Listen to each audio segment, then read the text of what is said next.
I would like to invite also our other guests on stage, Riar Rizaldi, the director of Notes from GOG MAGOG. Please join us. And Massimo Perinelli, I'm sorry. Massimo Perinelli and Şirin Fulya Erensoy, who are joining us for the debate.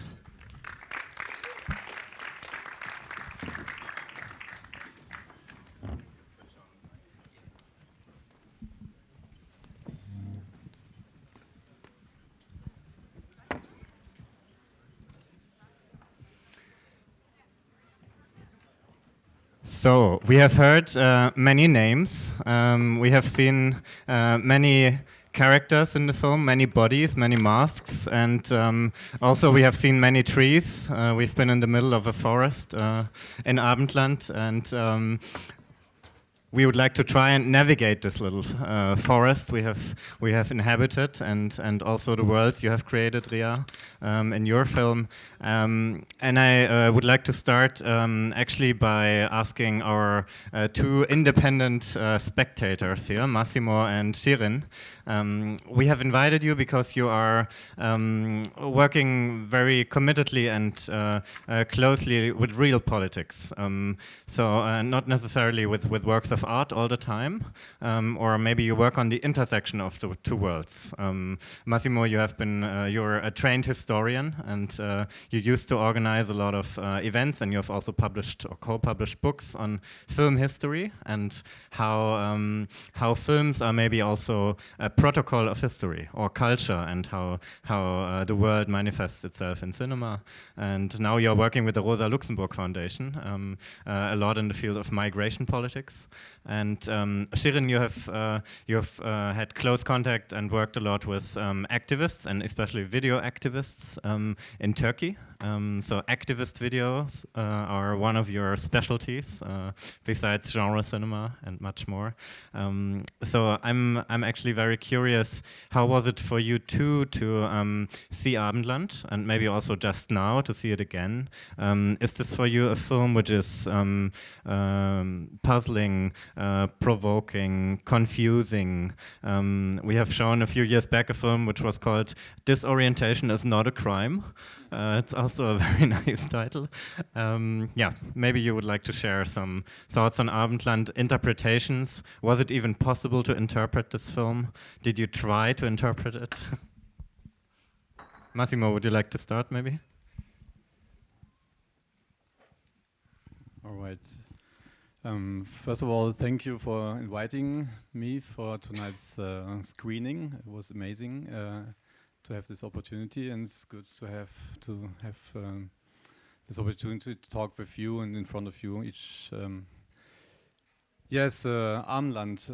I was puzzled and disoriented when I saw it first time at home when you sent it to me, and I tried to make sense of it.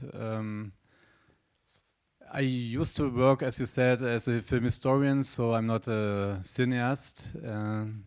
What I'm thinking of when I look at films and watch movies is, what do they tell us about the society, where they emerged from? And I think both of the film, and especially Abendland, tells us a lot of the current situation, the political and also aesthetical situation or crisis in contemporary Germany in the political situation, because I think which crisis? The multiple crises we are facing. Yeah, we can go deeper in that. I think like the film is tipping on many themes, many issues, and I was confused in the first time I saw it, and now I saw it the second time, because of course it addresses climate activism in the beginning when the activists try to stop this logging of this forest, but on the other side, this forest in the beginning is not a real forest. I mean, it's a monocultural, agricultural, so-called Fichten monoculture forest. We had already a little discussion on the forest. Like, why are they protecting these industrial trees? Well, yeah, they would never protect them. And actually, if you drive through Germany and you look all the old forests, they're all gone. They're all dead because of climate change and the, how you call it, the black beetle infestation. So they are all down anyway, and as the one logger said, the tree is sick, so we have to So it does make no sense that they try to protect it. And in this also, like, if you ever were part of a militant action, you wouldn't see action like that. And then after that, she runs away, and like in an Alice in Wonderland moment, she falls into this rabbit hole, into a totally different world, and then totally different forest too. You have this leaf trees and this creek, and it's almost like a paradise, real nature space where she meets then Aladdin, like this boy who lives in this. For me, I got the association. I got many associations when I watched the movie from a Moria refugee camp where he lives in this shack with the leftovers of like this plastic wrapped food was donated to him, and with his name Aladdin, for me it was like an association of a refugee camp in Moria where Angela Merkel has her most Merkel moment, I think, because she always used to be very distant and very calm and thoughtful, but when it comes to her own needs and her own dependency, and I think this is the theme of the movie, like the question of dependency and autonomy, she turns violent immediately when, like, she encounters this anonymous mask, this master of this Aladdin figure. Who asks her about her wound on the He asks her about her wound, and she's in need. And when he tries to help her, and she brings up her humanity because she's in pain and she needs somebody, and he comes too close to her, she beats him to death immediately. So I think the whole theme of both movies, I would say, is exactly the question of solidarity, the question of how to come together with the other, and at the same time having fear of the other. Of course, it's also tipping the COVID era where this was like virulent in the society, and she's always citing this Merkel speeches on COVID, which are also very interesting. And then she climbs out of this this cave and stumbles into the next utopia, which is also a totally dystopian place. And I think, and I would like to discuss this, I would like to ask you, if you intended this, for me it's like this dilemma, this agoraphobia, claustrophobia dilemma, that people feel disconnected and alone and atomized in the society, longing for another, and then at the same time having fear of each other and cannot stand like the close connection. And this colony exactly tries to play with this dilemma of being too close and being not in contact at all, between going back and forth between these two positions. And when they constantly change their identities, they don't, like in a Deleuzian sense, they don't become anything else. They don't develop. They're just changing their character masks, their static identities, on the condition of erasing the history. And I think this is exactly the situation of like social or climate or whatever movement, social movement today, that they don't have a good concept of history and no idea of a different future. So they are trapped like in this eternal present time.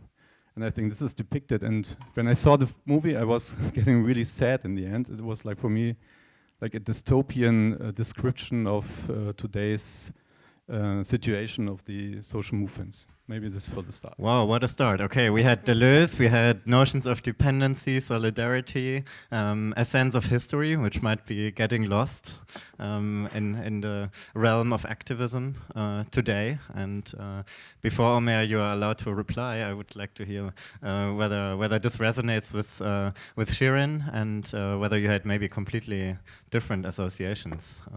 Make the list a little longer, and then we dive into it. Okay, so that's it's a hard introduction to follow, but I'll try my best. So first, I'd also like to thank you for inviting me, and happy to share the stage with my colleagues here. So yes, I mean, obviously the ABENDLAND had many associations for me too. The use of the mask, obviously, on several different levels was very interesting, and it was kind of fun to think about it, both not just as like a plot device that obviously served in the context of like COVID itself, but also for activists, using masks to obviously hide their identities, to conceal their identities, to protect themselves from the police. And yet then the choice of the mask of Merkel obviously being like one of the most renowned faces, one of the most renowned faces, and how that kind of functioned with the character behind that. So I assume we will obviously go into talking about the details of that.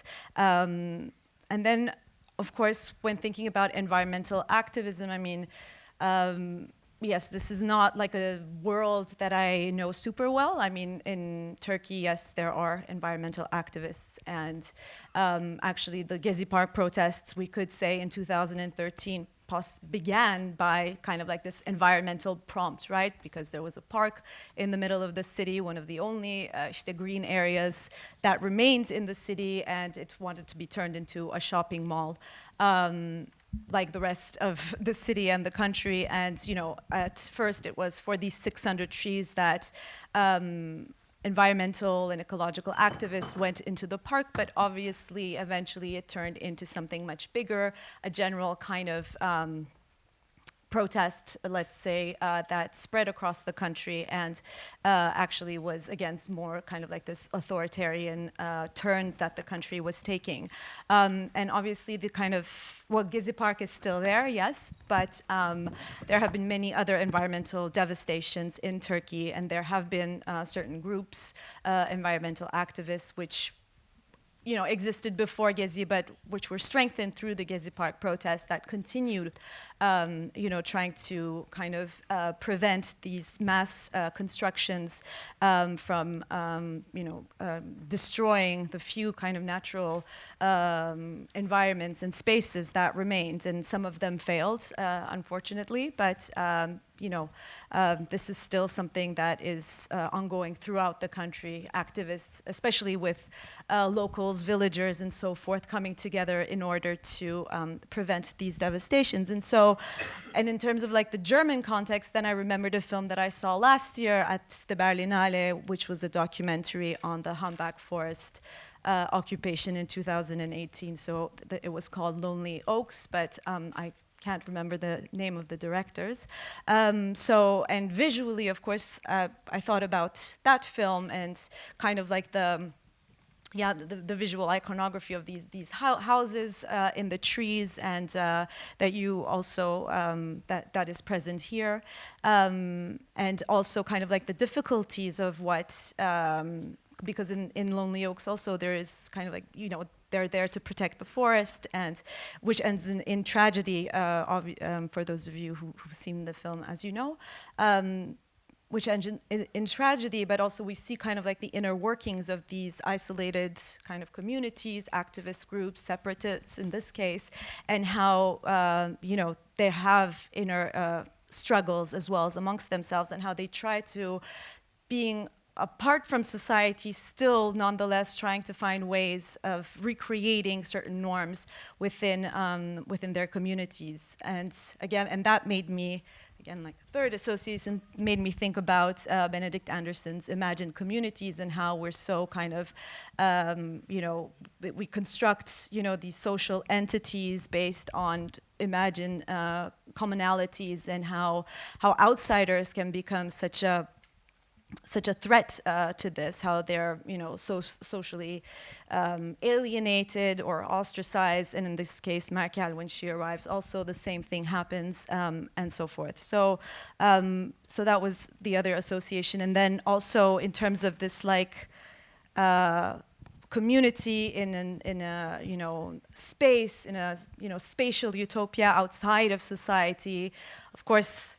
In terms of like popular culture, and like the first kind of film that came to my mind based on Alex Garland's book was The Beach by Danny Boyle, and even kind of like the fall, or let's say the fall of Merkel, or the jump in that case in that film into this like kind of paradise, and then again this outsider kind of disturbing the established reality within the community, and how that kind of disintegrates from utopia to dystopia, and then so maybe to be. Okay, you come well prepared. Um, Omer, I would like to come back to your statement you made in the beginning that when you watch a film together with the audience, you are not like completely comfortable with that. How is it for you when people interpret your films? And how did you feel while listening to these interpretations? Is this something you desire? Is this something you are hoping for when you make work to create these kinds of association chains? Are you fascinated by this, or is this all too much? No, this is actually a luxury. This kind of format, because it's rare that this happens. I usually exhibit my work in galleries and museums, and I have very few opportunities to have this kind of immediate engagement with both other people who have seen the work and also with an audience who will hopefully ask questions. And so I welcome this. I need this. For me, this resonates. If I may, I can pick up on what was said a little bit. I think with ABENDLAND, there's quite a few narratives that are flowing into this film. One of them is let's call it a colonial narrative, and it's based on Robinson Crusoe and any number of narratives that precede and proceed the story of the kind of in this case, a Western male subject who is jettisoned, who is catapulted from trade, from the world, in a sense, finds himself in something that he needs to tame and to change so that it reflects the world where he came from. Yeah. So this quest to sort of become the master of the world is one narrative that's happening here. And if we think about Crusoe and we think about Merkel, in my movie at least, they're both, in a sense, surplus figures. They've been somehow ejected by the logic of the systems that they previously successfully inhabited, and they're forced to contend with new circumstances, a new world that they're ejected into. This brings me to this idea of surplus, and of course capitalist systems hate surplus. They're all about efficiency. They want to process their production chains in as efficient and as speedy a way as possible. They want to get the goods from Vietnam to Germany as quickly and as efficiently as possible, and occasionally somebody dies along the way. And that death is surplus. Yeah, we can call it collateral damage, we can call it surplus, but I'm interested in what's happening when the surplus returns to the system and begins to question the system or haunt the system in a sense. And this is the connection that I find, if I may, between the two films that we've shown this evening. My figure is, in a sense, stranded. She's shipwrecked. She discovers a world that she has to somehow contend with and master, although she doesn't follow the Crusoe narrative to a T. And I think in Riar's film as well, we have this encounter with the surplus figure, the figure that won't disappear after the containers have moved and ejected their content, and we've all bought it and used it. You mean by the surplus figure in Riar's film, the ghosts who remain, for example, the container ship worker who appears like a phantom in your film, right?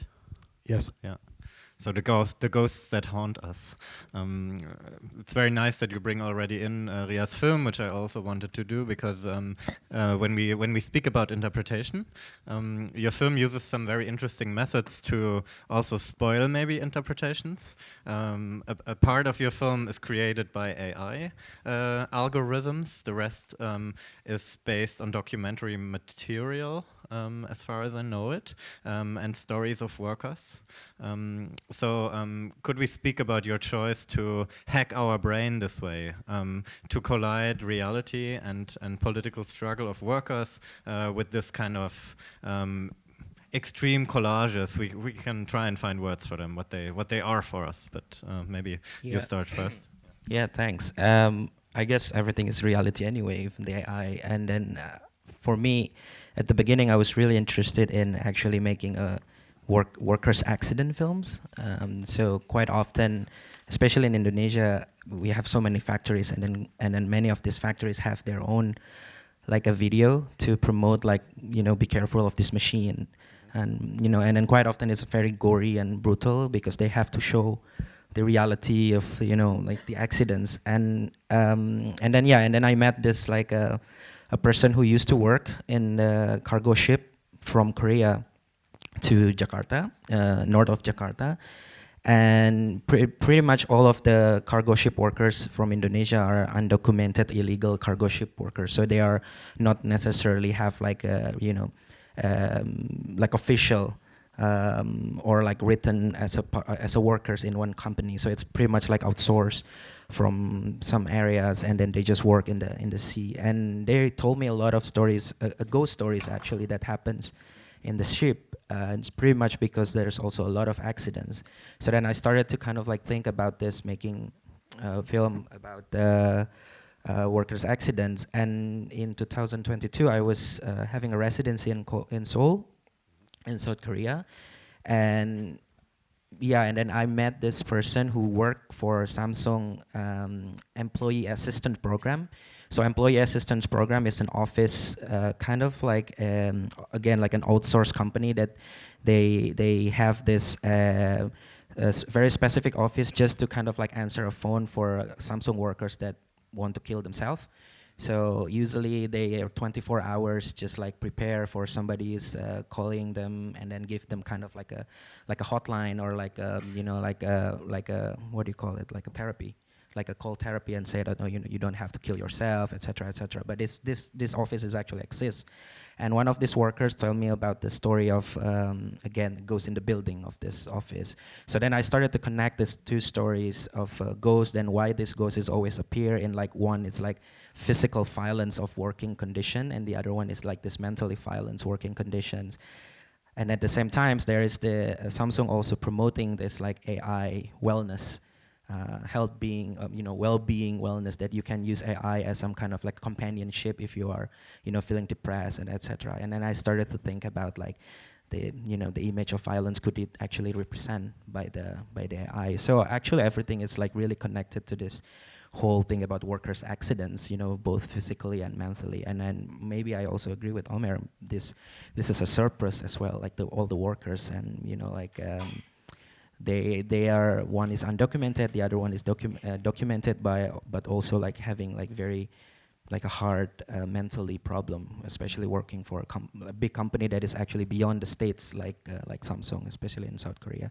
So that's like the starting point, and then that's why I'm using AI to kind of like represent this violence as well. You speak about violence, so I'm very curious how did for you come the choice to use such extreme imagery, and how did it feel for you to see Omer's film, and what did you think about the notions of violence in his film? Do you think like political cinema nowadays needs to show us the realities of violence which are out there? I mean, not necessary, not necessary to show the violence, but on my case, it's because I was also really interested in how this, like all the notions of AI that promoting as some kind of like, companionship, wellness, well-being, at some point they also store a lot of like a violence image as a database. And then at the time I was also really interested, it's like and also try to find out whether there is an Indonesian cargo ship, like actual image of violence that is in the database. And yeah, going back to your questions, political cinema and violence, I don't think it's necessary to be like, the violence needs to be represented in political cinema. Then, sometimes you can also just like make films without this like a dramatic or like, a violence that in cinema that could work as well as a political statement. And I think in Omer's films, I find it's not necessarily violence for me per se, but and also then I can feel also this like a violence of exclusions that I can feel when I watch it. Like when these characters come to this community, and she or Merkel is like feeling a little bit like excluded as well, or alienated. That's also for me it's a form of violence. So it doesn't necessarily to be like really showing the actual violence. Omer, your film is also playing with comedy sometimes. So there sometimes is some pretty unexpected lightness in the film, or strangeness. And I'm very curious how you decided to to find the mood of your film, what you were interested in. Were you interested in something I said before, like just disorienting us, or were you starting from finding a specific mood you wanted to create in your film? Is this something which is important for you, like the central vibe of the film, so to say? The comedy is totally unintentional. I mean, Some people were slightly laughing here and there. We might hear some comments very soon.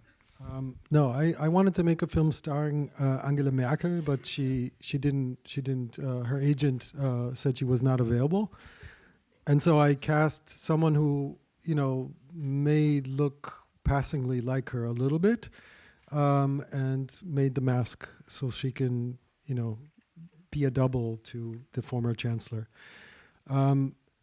The film was a little bit of an experiment in a sense, because I didn't know what would happen if you had the entire film played by people wearing masks. Whether, we have, through evolution, we're programmed over millennia to sort of read very minute facial cues and respond to them. And that's what film, obviously, that's the sort of the magic of film. This is why we become these kind of possessed viewers, because the film gives us this scopophilic sort of access and the close-up, and we can read faces. And by wearing a mask, of course, I make this idea topical. And the idea is a bit funny, because it's so obvious and it's so dumb, yeah. Somebody's going to wear. When is she going to take the mask off? And I was asked this over and over during the production, and at some point I had to come up with an answer. And at one point, when I got really irritated by somebody, I said, "Well, when do you take your mask off?"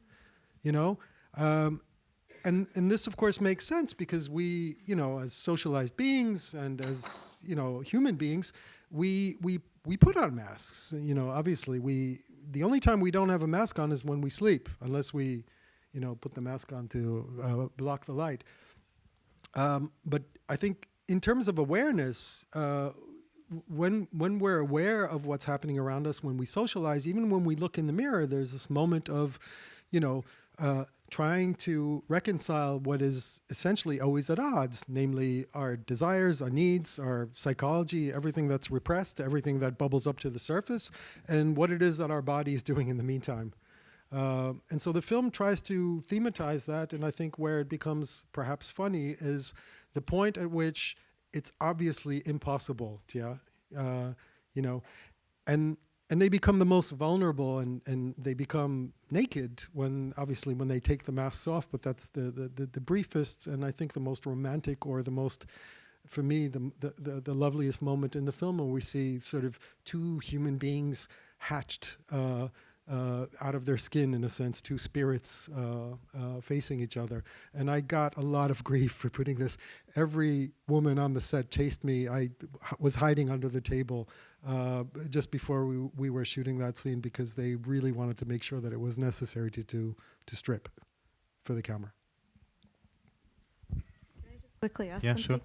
sure. Because we were wondering during the film, was there actually just the one Merkel mask or like the two, because of the two characters, but one character always wearing the same one, because her face is so expressive at times that we're like, oh, she's changed. It's changed now, or was it just the one? Yeah, Irene, if she's still here, I don't have my glasses on. If Irene is still here, she had this idea that we would generate this inventory of different facial expressions, very subtle differences in the Merkel sort of facial universe, and that we would have for each scene, or for every reaction or counter, Gegenschuss, that we would have, now she's happy, now she's sad and whatnot. But we didn't have the budget to produce. These masks are expensive, and in the end, it was much better, because the mask does not change. We had two masks, one for Angie, one for Merkel. And it doesn't change, and we project, in a sense, as human beings, a lot on a face that doesn't respond, on a poker face, or whatever you want to call it, Botox. You project a lot onto it, and of course we read a lot through the eye holes, yeah. And this, in a sense, it's also Steffi's acting, of course, but we read a lot we want to. We're sort of desperate to pick up those cues. It's interesting that you just brought up the notion of bodies in the film and naked bodies. I thought, like, when I watched it now, I really wondered why there's not so much breaking away from gender logics. Like, all Angela Merkels are played by women, and I had to think about why was this intact? I'm not sure whether any of you had that association, but I thought it was a very interesting choice not to break away so much from gender logics. Well, the Scarecrow character is shared by two actors or two bodies that are read as male and female. So in her periphery, of course, there are these transitions. I think making the film, in a sense, sort of gender normative, at least as far as Merkel was concerned, was a sign of deep respect for the former chancellor. But also in a way, in order to not further confuse people, to hold on to some kind of readability or credibility was a little bit of a balance. It's a little bit of a balancing act in this kind of filmmaking, Yeah. I think the two films do some very different things to us, because your film, as you say, it has some kind of structure which guides us into a kind of narrative, and then also lets us kind of get lost in the forest.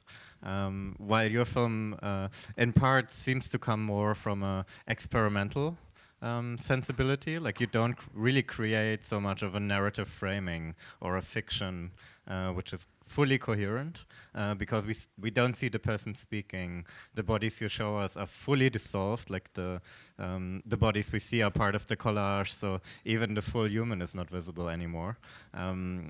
So I'm curious, like, how did you think about this? Like, how much concreteness do you need in your film, and did you want to disorient the viewers? Yeah. Not really. I mean, for me, it's like the storytelling is always narrative. So the ghost story is very much narrative, actually. It's just it doesn't show with bodies. So I'm pretty much kind of like really interested in also like going back to like listen to these ghost stories as like, when you're camping and then somebody's just telling you ghost stories. I think it's like, for me, it's quite interesting to rethinking about also the functions of ghost stories. I mean, I grew up from a place named Indonesia that also believe a lot in superstition. And then this superstition is very strong that somehow ghosts and so-called reality is just like interchangeable. And this kind of stories is always something that, I grew up with. So for me, it's like using the cinema in representing ghost stories. I don't really necessarily need to kind of like creating this like traditional kind of like cinema narratives with actors and stuff like that. But of course, in this case, like in the films, the fictions and whatever, factuality, actuality, it's also intermingled. It's not something that is, both are run in a different space, but it's just like one kind of like stories. Yeah, for me, it's also maybe my interest in like experimenting with the form. Like, for example, the AI, it's also like part of like, I'm interested in also experimenting with the form of moving images and the questions of representations that I'm trying to tinker in this film. So for me, for this film specifically, I don't really necessarily need to work with actors or with person or with bodies. Yet, since you were speaking about your commitment to Angela Merkel, in your film there's also a lot of commitment to the real, and also the motive of horror you are using. Maybe we can talk just briefly about that, because in Indonesia the horror genre has a very long political history, maybe which is a bit different from notions of horror we have here in Germany. Could you maybe contextualize a little bit your choice to use horror motives? Yeah. Well, when we talk about like cinema, like the evolution of cinema, like horror films is like one of the biggest film that is produced in Indonesia, and it's actually started from the 70s. Well, before that we have like maybe one or two film in the 50s, but since the 70s, well, I have to give a little bit context. So Indonesia was under military dictatorship for 32 years, from 65 until 98. And during the military dictatorship, actually, the military leader, the Suharto, is the dictator. He thinks a lot about cinema, and then so he also used cinema as like a state apparatus to kind of like infiltrates the ideology for the people. His ideology of like, you know, military, etc., authoritarian, using cinema, and especially horror. So horror genre in Indonesia from the 70s is always in this kind of like, very much like didactic, like the good versus the evil, and the good is always win, and then the good is always kind of like authorities, you know, like religious leader, or like military, or like people from the city, and then the bad is always people in rural area, because rural area used to be like the strong community for communists, and then 65 we have like a communist massacre. So then Suharto and his regime using this horror cinema to actually kind of like brainwash like the people in the rural to think that the government is always right, the religious leader is always right. So most of the horror films, you know, regardless how gory it is, how brutal it is always that the religious leader authority will always win against the evil, and the evil is always kind of like symbolized by this like ghost from the rural. So it has a long history of this like propaganda machine that is using like a horror cinema, which some of them is actually become famous in Europe because it's so batshit crazy. The film, like the 80s films in horror cinema, like B-movie horror cinema from Indonesia is very well known in Europe, some of them. So, but then many people maybe in Europe, they don't know the context of how this film is actually used to, you know, as a propaganda tools. So we even have like a very long propaganda films from the 80s that is, you know, when I was a kid, I have to watch it, and it's like very violent. You know, you can see like people get beheading and stuff like that. But it's a film about the communist massacre from the perspective of the regime, and it's a horror. And then when I was like 9 years old, I have to sit down and just watch this film. So I pretty much like grew up with this like violence in cinema because of that as well, like the use of a horror cinema in Indonesia as a propaganda.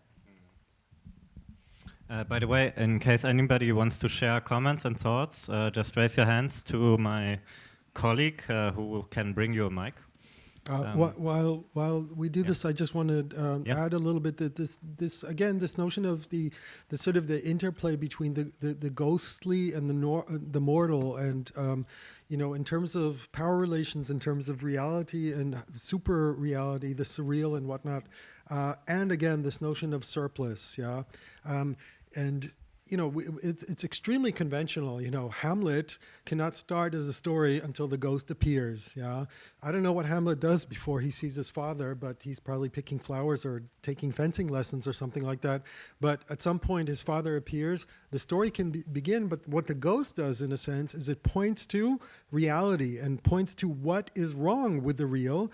At which point Hamlet becomes possessed, and he has to upend the world order. He has to kill the father, to marry the mother, do all this Freudian stuff in order to correct for reality. And again, I think in a sense, what Riar's film is suggesting, and in a way, I think also mine, is this notion of surplus. The notion of surplus is a kind of a reflection of the real. You know, the stuff that gets ejected from the real because it's unwanted, comes back to haunt the real. And this is not just a positive function. If we think about Aberglauben,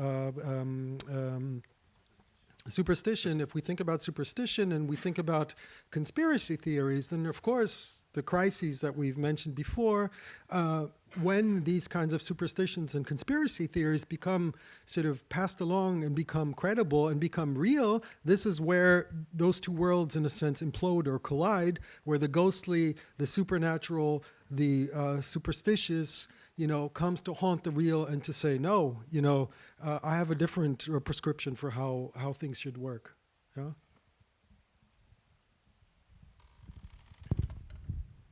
Go ahead, if you'd like to react. Yeah. Just, I was thinking of kind of like the first, well, like the scene in the dockyard, followed by the first kind of AI collage, and like that transition for me was like really heartbreaking, just because, like, I mean, even though it's just AI, I just knew and felt and just imagined that was actually very real, you know, like that those bodies being crushed under, you know, like because you were saying like you initially wanted to make a film about these work accidents and just these people who are unaccounted for and, you know, undocumented and who don't exist, you know, like they're there but they're not really there because they don't have these identities, or like their humanities or their humanness or humannesses are denied in one way, and it just kind of made me think of, because this is also like when I saw the film over a week ago, it was also kind of like the 1-year anniversary of the earthquake which had hit southeastern Turkey a year ago, so on the 6th of February in 2022. And I remember this story that was in some alternative news where, because this is also a region where there are a lot of Syrian refugees, and also a lot of Syrian refugees who are kind of unaccounted for, let's say, and there was this one story where somehow one family was saved, but they were saying that they were too afraid to call out for help when they were stuck under the rubbles for, you know, 3 days, 4 days, because they were afraid that if someone understood that they were Syrian, that they would actually leave them there. And so again, like these people who are just, you know, just not there, and also how that also obviously works with the ghost story, because they're kind of like, they're present but not present, and they kind of linger, and yet are not, you can't, they're not accounted for. So. But I'm curious because your interpretation of the film is maybe also connected to the way you see the film, and I'm curious, and maybe also regarding the other two, do you find easily a way into a film which maybe also shocks you in the way the material of Riar is shocking you? Like, did you feel pushed away by the film, or for you the reaction seemed to be that the violence you see on screen brings you to think about the violence happening in the world, because these images are created by AI, but you make the connection to the political reality, which is a bit maybe connected to horror film, not always, but sometimes. But how was it for the other two? Like, did you experience these images as violent, and did they create for you like a political thought, or did they lead you somewhere completely else into the rabbit hole of your thoughts? Or I think that this jump scare images in your movie, and suddenly the horror emerges, that for me it like penetrates the silver screen, and also disables like a distanced connection as a spectator. My gaze is like, it's not an object anymore I'm looking, but the reality of the horror comes through the cinema, and so I have to give up my like distant observation position as an audience. And I think this is very important when we talk about the real. I think both movies are about the question of like the craving of the human or social encounter with each other, and which they try to fulfill in your movie by changing their identities, but it doesn't work. They don't get to each other. And there's one scene I was really touched by in the movie, when like these two figures, these two persons hanging from the rope down, like head over, and they do this dance, and then they hug each other, and they become like a spider-like post-human creature. And for me, this is the only moment in the movie where really two persons or whatever get in real contact and then become something else, something post-human. And I think in this post-human sense is where we can find the humanity we are looking, or maybe the films are looking for, I am looking for when I look at these films. And this is, I think, the strong moment of your film, that the most human character in the film is the ghost. It's the ghost of the dead cargo ship worker who emerges and who brings the port worker, this unload load worker, and his colleague, seduces him out of his work routine, as well as the employee in the Samsung headquarters in Seoul. Also, the ghost seduces her to get out of her routine of her space without leaving the space. They're still at the port. They're still in the building, and then something happens. And what he shows them is like the merging of the container, the mobile phones, and the human flesh, and on the other side, like the marketing sentences with also the human flesh. And so this merge of the bodies creates a new figure, like this post-human figure. And I think in this, it emerged out of the horror of capitalist like chain, production chain, logistics, with all the deaths and all the suffering. And the ghost, I think the ghost is a specter that haunts and looking for revenge for his own death. And I think it's a specter of the Communist Manifesto. This is how I read it. Because he haunts like this capitalist production chain transnationally. Doesn't haunt the old Europe as it says in the Communist Manifesto, but today is like a transnational globalized specter that's like asks for a human reaction to all this horror, from like digging the rare earth out of the ground, of shipping it, of assembling it, of bringing it to Europe where it's like consumed, digested, and dumped again. This is also the Gog Magog, this magic, this ancient monsters who also eat all the human mankind. They eat everybody on Earth. So this is the story, and I think this is the same story with you want to tell, yeah.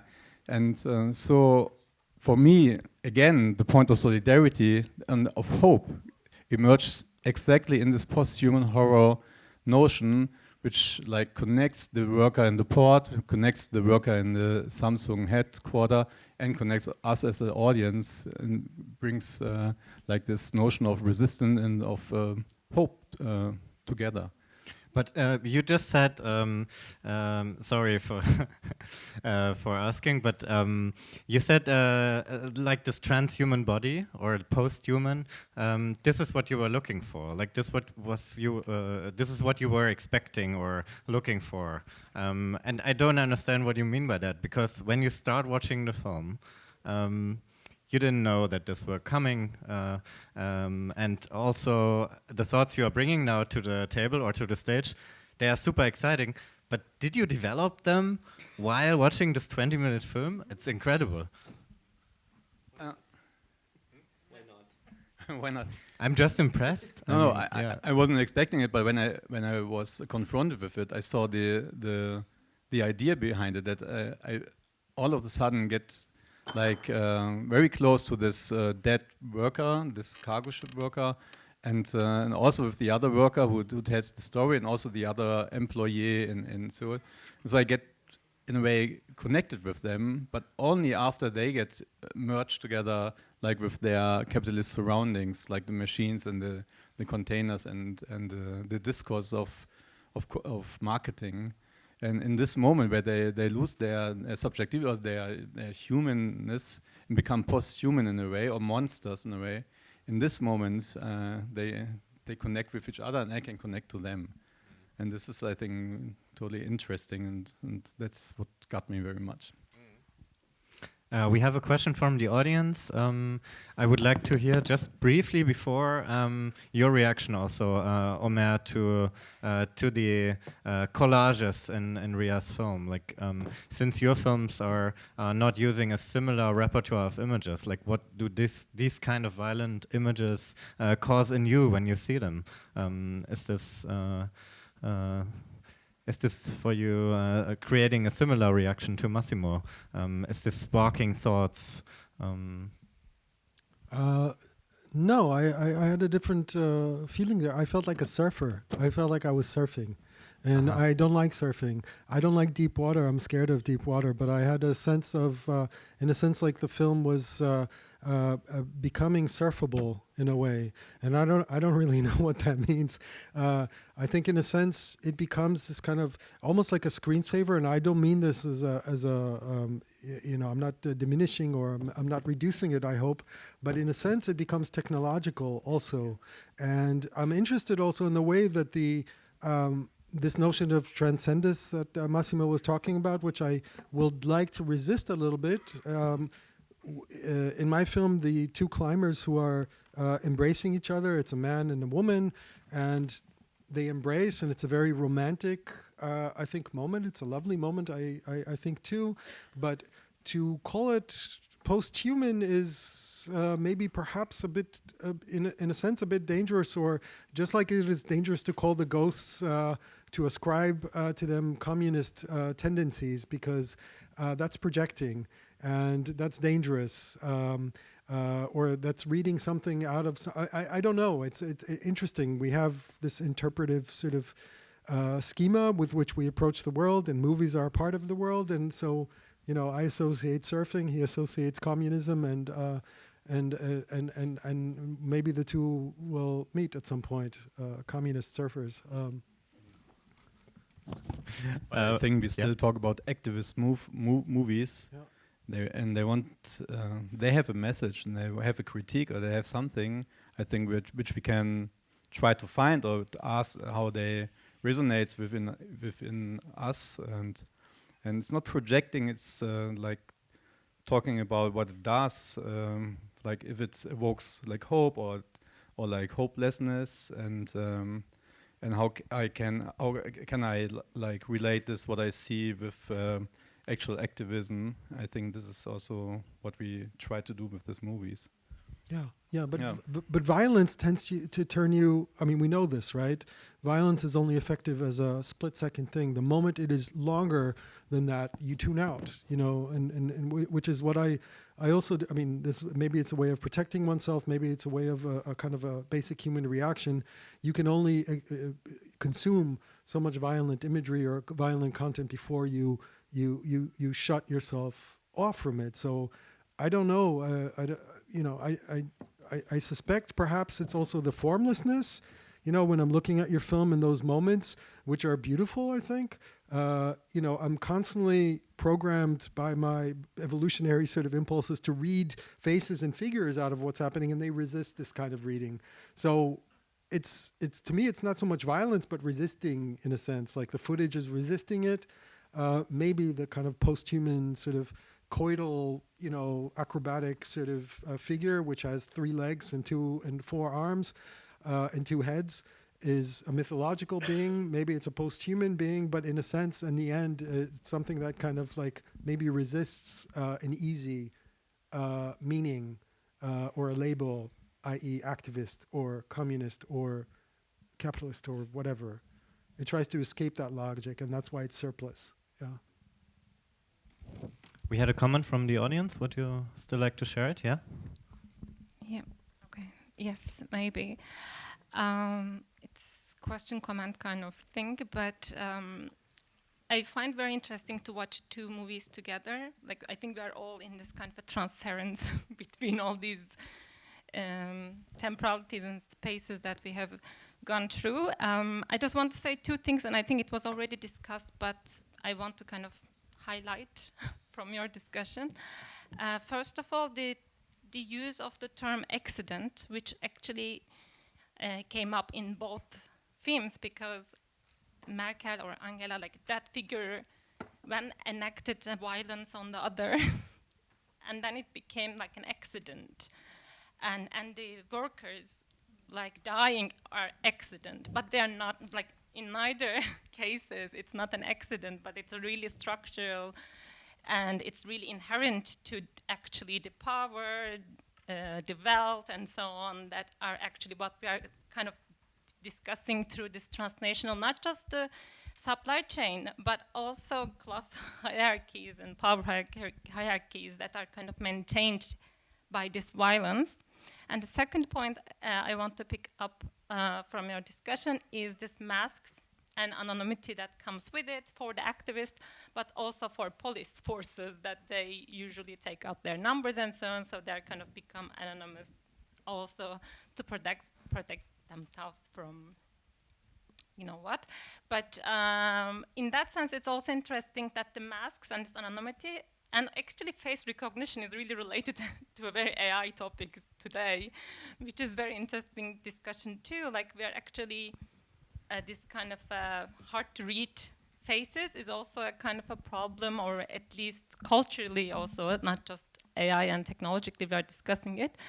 And I was thinking of this kind of visibility, invisibility, and being accounted or not. And these are not just like supernatural ghosts and so on, but it's just a matter of actually how we relate to the present moment or our current environment, and how it is actually the structures underlying it that we maintain in one way or another. So yeah, I just wanted to share these. Please pull up a chair and join us. From your discussion. Very good observations, yeah. Yeah, thank you for the discussion. I will just respond quickly. I think it's very, very right and smart to point to the fact that the violence is not just the act of hitting or, the violence is the disavowal of the violence, yeah? Namely, that's why we have things like collateral damage, that is the consequence of the violence, that is the violence, that reproduces the violence from something physical to something which is systemic, right? Saying these are not, human beings, these they're not victims, they're collateral damage. And what Merkel is doing, in a sense, in this story, as she gains agency and power, is that she starts to reproduce that. She disavows the violence. She begins to equivocate, to say, I'm sorry. She doesn't ever say, like, stand up in front of the group and say, look, I killed somebody or I hurt somebody. She disavows. It's a very human thing to do. But it's what it does is perpetuates and increases the violence. Yeah? I find it interesting, since you raised the point of the masks, to think further how these films work on us. Because when I watched them personally, I thought, without knowing the identities of these characters, or where they actually live, where they come from, what biographies they have, and in which struggle they are actually existing, I found it very confusing and difficult to think about these films even politically. For me, both of the films did not, like, right away point to a political struggle. Therefore, I find it also very surprising that you, Şirin and Massimo, both of you connect them so strongly and directly to specific political problems. And I'm personally not sure whether I saw them so much in the films. In Riar's film, more, I think, because you're directly referring to companies and work environments. But in your film, Omer, I see a lot of gaps, which I cannot fill personally. I'm directly referring to a former chancellor who is leader of the CDU party in Germany. It's a very direct. It's dipping on political issues. Many political, it's only dipping in.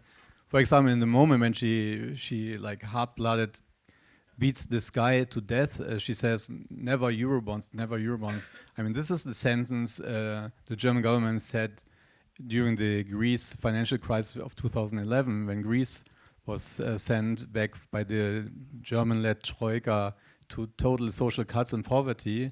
And there was the idea of Eurobonds in solidarity with Greece, and they said, no, never. So this is the most cruel, the most violent thing she refers to, or the film refers to, this violence in the moment where she kills him in front of this Moria association. Maybe it's also projection, but for me, I that's see what I'm wondering. Yeah. So this is the most the violence of the German state in a nutshell. This scene. Before, when we were talking, he was actually explaining as to why it was anonymous. So, like the interviews that he does do with the interviews and why they're anonymous. So they're actually, I mean, maybe you would like to share as to why there are no, but they're very real. I mean, I work homicides, like they're, as our guest was saying, they're very, they're based on, this lack of auditing, of proper precautions taken in the workplace, and all of these are very real problems that are that are brought attention to through these interviews. So, yeah. But yeah, I mean, in my case, I think anonymity is also a form of protection. Because in Indonesia, quite often it's quite risky to work with this kind of films that is, basically discussing something that is kind of like has a direct implication to the government, especially anything related to like logistics, extraction, like extraction economy and stuff like that. So anonymity quite important for me to play with, but also playing with this kind of like boundaries between fiction and factualities, because then I can always defend my film as fictions if I get like problem, whatever. So yeah, it's for me it's also like how I play with the censorship. Also, the use of masks in your film, Omer, I'm wondering whether the others perceived it as a, well, how did you perceive this in relation to masks, how they are used by actual activists? Like this term, this concept of anonymity in political struggles, which is very important. In your film, of course, the masks are used in many more ways. It's not just anonymity. They are also symbolic. Maybe they are also playful.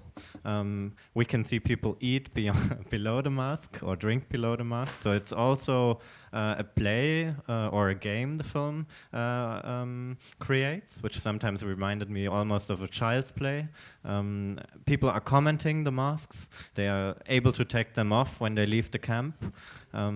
So how was it for you, Şirin? For example, in Turkey, anonymity is very important in political struggle. You have a repressive system.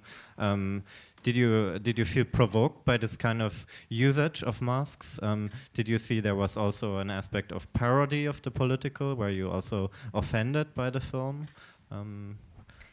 I thought it was very playful, like, because I remember when I first watched it, I was wondering, like, does it matter if the masks come off? Are they gonna come off? And was it just like an issue of being curious about who the actors were underneath it, or did it actually matter to the narrative, to the storyline?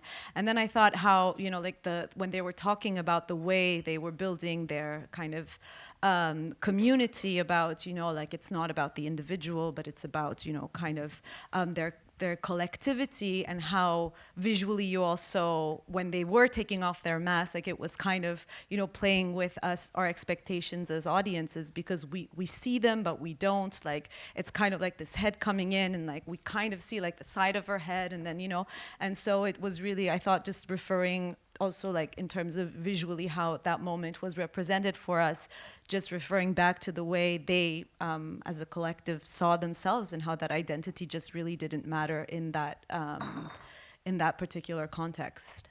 In terms of like being offended by it, in terms of activism, no. I mean, I wasn't offended by it. I think surveillance in Turkey is very different than it is here. We don't get, all of our information, like the state has it. So in terms of like filming protests, or, not that we actually are able to have protests that much anymore. There isn't this like so much this obsession or like underlining of like, oh, make sure like you're not filming faces and things like this, like we do. I remember when, I made a documentary on the Gezi Park protests, and when I did put it online back then, I do remember like kind of blurring out certain faces, because at that time it wasn't, this was all very new, at least in the western part of Turkey, like this kind of like the police violence and the possible consequences of being, caught caught in that protest. And and many people are paying for those consequences. There are people who are in prison for those particular protests, but there isn't this, because I know here when there are protests, there are constantly like these, like meetings before, especially for photojournalists and video activists, as to how they need to make sure like when they film, what to film and so forth. So it's just, yeah, it's just a different way of, yeah, because surveillance just functions differently. Would you like to react? Then we have another question, but yes, you can go first. I mean, they don't wear the mask in the colony because of repression, because there's no like surveillance, there's no police. They wear them to protect themselves from their own like history and of their old identity. It's like a little bit with these. They are not allowed to mention. It's a very authoritarian colony. They are not allowed to mention their past, and it's like this. Virulent discourse on dead naming, for example, in the trans movement, where you're not supposed to like call the old names because it remembers like on a false identity from the past, and now you want to start from as a different person. And so this is what the masks are for. The masks are character masks. Like the one is the skeptical person, the one is the alien is the warm, hard person, and the next one is the dreamer, the Vogelscheuche, and so on. Scarecrow. So they are only allowed to play these roles and no other roles, and this is what the masks are for. They're hiding their potential history, their potential otherness, their potential difference. They have to be this one particular, and this is the dystopian or the authoritarian moment, I think. Yeah. And interestingly, nobody wears masks in the normal world. Like on the gas station or like the loggers, they're the only ones who have no mask. They show their human face, even if they are like from the bad world or the cruel world. But they are the only one who appear human. They have COVID masks actually, but they're very far away. Yeah, here's a question. We have two. All right. Hi. Hi. So this is gonna be a complete detour, but something that Omer Fast said in the beginning stuck in my head. It was a comment about how you were hiding from actors confronting you about nude scenes. And I was just at a conference last week for intimacy coordinators who were meeting, and they have this job of mediating between directors and while also advocating for the safety of actors.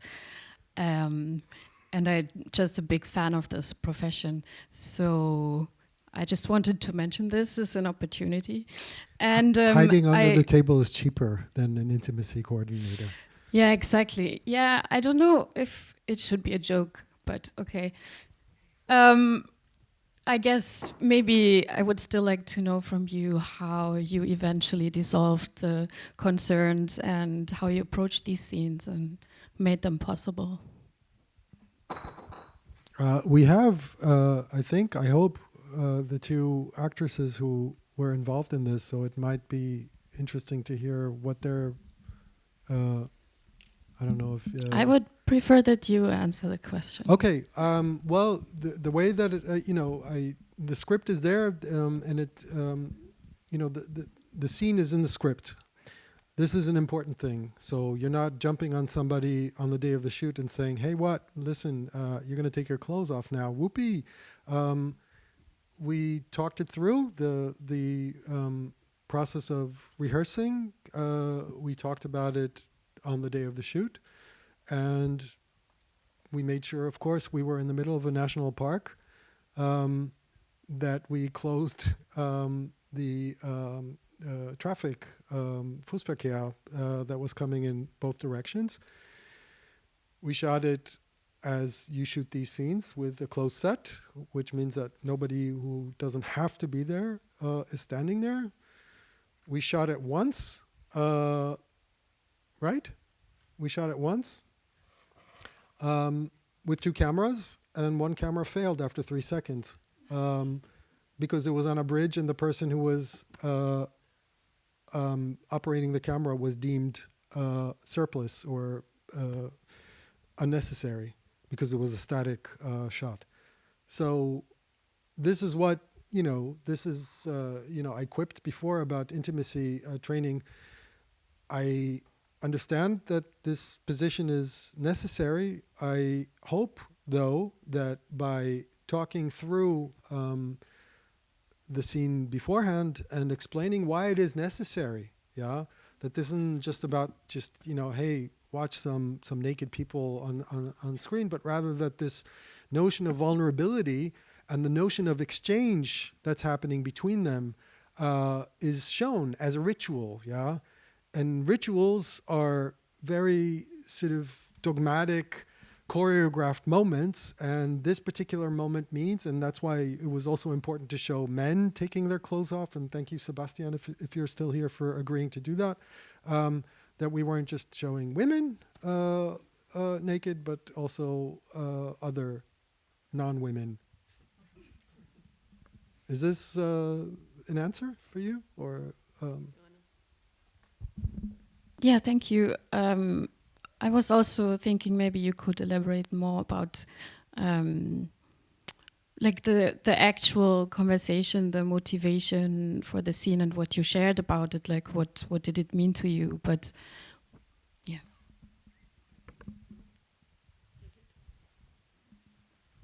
I think I sort of mentioned it. Yeah, it's about their exchange and the fact that they are reduced to their almost naked essence as humans in order to assume their identities. They're stripped of identity.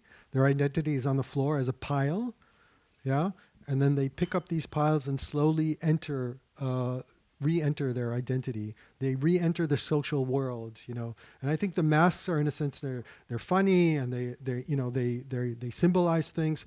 But in a sense, what they, you know, it's not that I disagree, but it's not necessarily an authoritarian community. It's a community which is social, and so the social roles that they play are, in a sense, defined by the commune or defined by the collective, just like roles are defined for us. And the tension that we have as human beings is resisting the roles that are projected on us or given to us when we're born, and discovering, in a sense, in the process, to what point can we strip? What point do we put another outfit on? And does it make a difference socially and individually? Yeah. And with the authoritarian, I have a question, because for me it's also this like paradox going back and forth between it's a free community and they say everybody can go, everybody's free to go, nobody has anything, and then they decide of can we let her go, and they say no, and we lock her up in the birdhouse for 2 weeks, and so it turns to, it becomes a prison. And then in the next scene they say, of course everybody's free to do whatever he or she wants. So it goes back and forth between this like notion of solidarity and openness, and then this other authoritarian closure of the social space. And I also wanted to ask you, I couldn't like, for me it was also a symptom of this, that they cannot decide in which, so they're going back and forth and they cannot decide in which direction they evolve, like in the openness or in the closure, in the closing of society. Yeah, I think they might fail as a utopia, but it's also because I don't share in this dream of utopia. I think it's an illusion, and it's literature in a sense. It's a narrative, but it cannot exist, and whenever it does, it in a sense it fails, and it fails interestingly.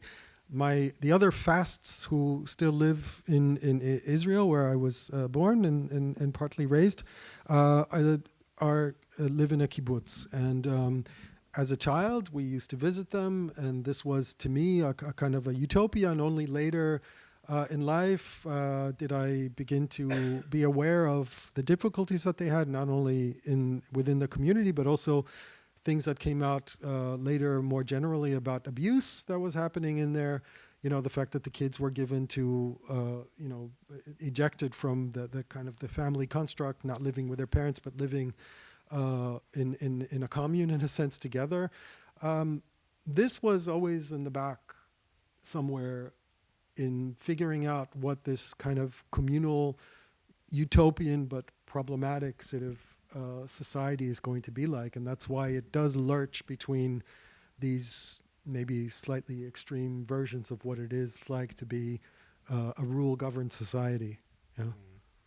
Ria, I'm very curious actually, since we're talking about utopian and dystopian ideas. Your film is basically rather dystopian, I would say. At the same time, you in your career have also been part or been close to subculture in Indonesia, namely the noise scene, where you grew up in or have been part of in the past. And yeah, I'm curious, like, how do you see your work in relation to utopian perspectives, or in general, maybe art?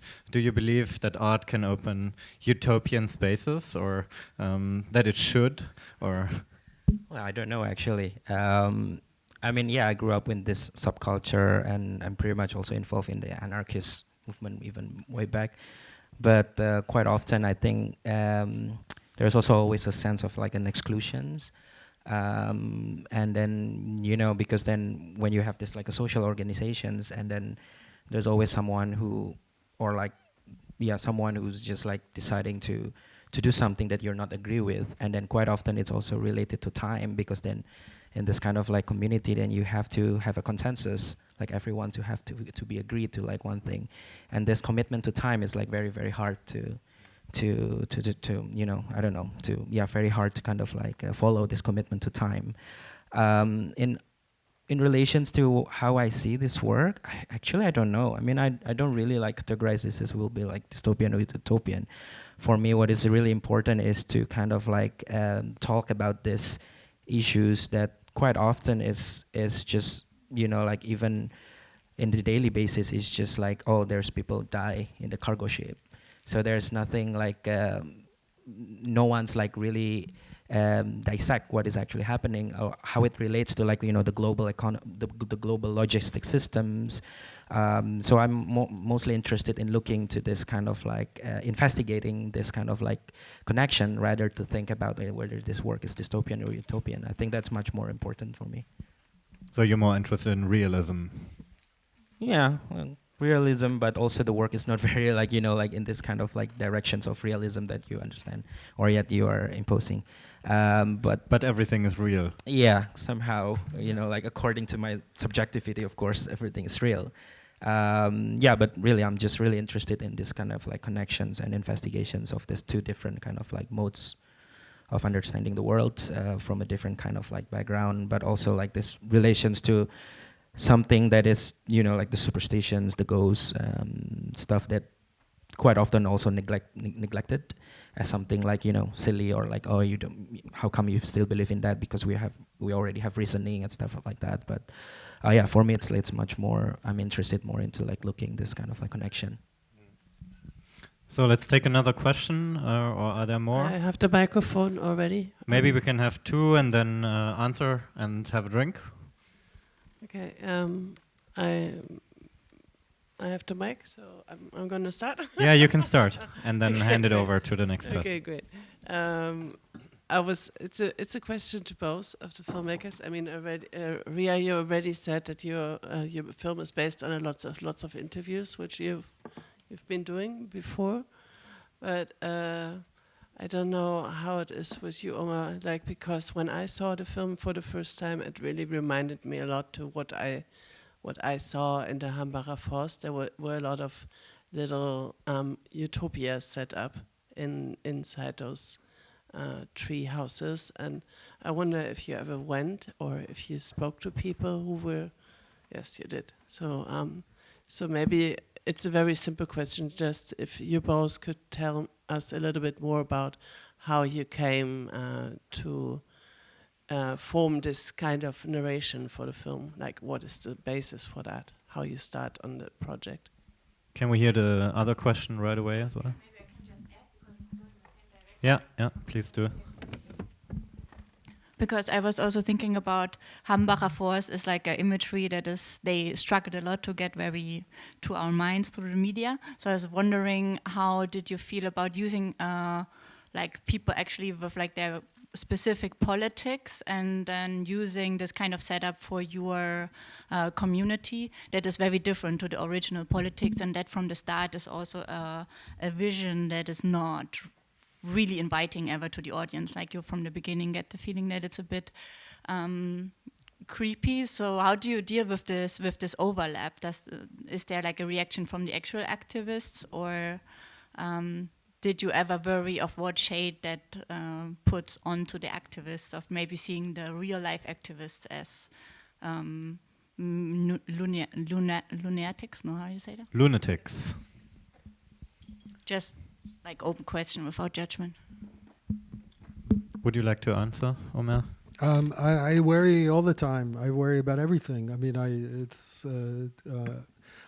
don't, you know, I don't think that the film, just because they're on trees, you know, in living in tree houses, I don't think this is, you know, the film is presenting them as an activist protest community. I think what the film is doing, the film is in a sense a fairy tale. Yeah, it's obvious in Germany that you cannot drop out to this degree.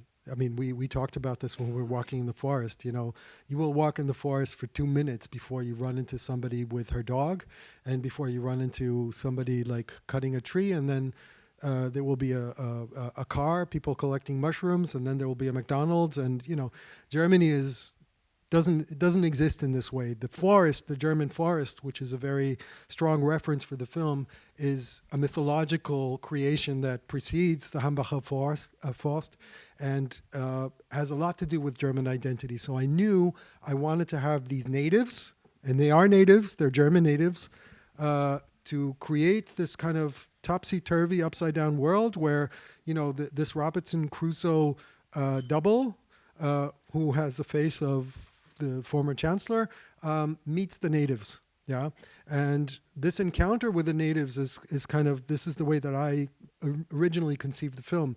Partly because I wanted to make a different film. We tried to get the script from J.G. Ballard book, and we met with the agents, Concrete Island, and they said no. So I came back to this Crusoe narrative, and then I decided that instead of the island, that we would have the forest, because in Germany the forest makes sense. And I think this is where it connects to the Hambacher Forst also, not necessarily directly for what the activists understand or how they explain the forest as a limited resource that needs to be protected from development, from overdevelopment, from highways, from mining and whatnot, but rather as this kind of repository, the mythological repository of where identity is manufactured hierzulande. Yeah, so that's a kind of a broad thing, but it's a little bit of a pushback about, like, you know, this is not a film about the Hambacher Forst. Yeah. But the tree houses look just like that, so that's kind of really hard to say. There's a eager person in the front here who also would like to share a question. So, okay, so seemingly we have two, so we can hear the next two as well, I think. Yeah. Okay, and I only need to ask this question because my wife really wants to go home. But Susan. I don't remember that there was another identical mask in the film besides the Angela Merkel double. And I don't know if that's just my memory, I just can't remember from the animals, if there wasn't another identical mask. And then, of course, we have to talk about a doppelganger. So this is the only doppelganger that exists in the film, and that becomes a horror story, somehow really material. The two Angela Merkels shouldn't exist in the same place, because then it becomes unstable, unworkable.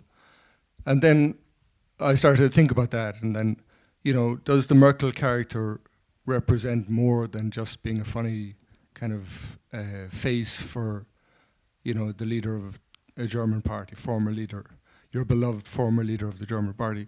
I mean, does it mean that there can't be two Germanys in the same space? And does one Germany lock up the other Germany? And then when the foreign Germany is released into the community, the other Germany sees it as her opportunity to get out, and she leaves. And then Germany is kind of switched, but they switch already. So there's a lot going on that, you know, takes us out of the forest and brings into, you know, history and recent history, and also, you know, the doppelganger. It's a great German trope. It's a German fairy tale. Thank you, Owen. As somebody coming from Ireland, you're very attuned to having doubles or two countries somehow in a desire to reconcile and a repulsion, or within the country. I think, in a sense, what Merkel's character, in some respects, I think, was attractive to me, or represent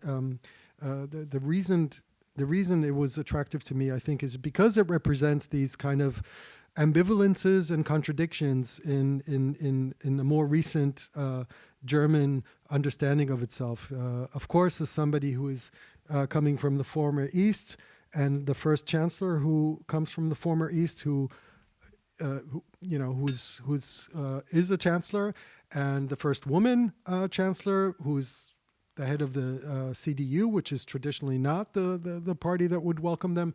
So she already embodies, and I think, several contradictions in her character, and I think this is what, in a sense, the film tries to grapple with, knowingly and unknowingly. I actually never thought about this. It's a very good reading of the film, and I will use it in my next talk, without crediting you, of course, Owen. Thank you. For sure. I think the film would actually work pretty well for an interpretation contest. We could hear many, many different interpretations. Like we heard already so many in the beginning, and I think we opened up many, many layers of both films. I would like to thank you all for doing this together, and I'm sorry we could not go into every one of them, but for that we have tonight. And I hope we can stay together and dive more deeply and further into these films. Thank you very much to all of you for coming. Thank you, Şirin, Omer, Massimo, and Riar. And I hope you will stick around. Thank you all for your questions, and see you at Critics Week.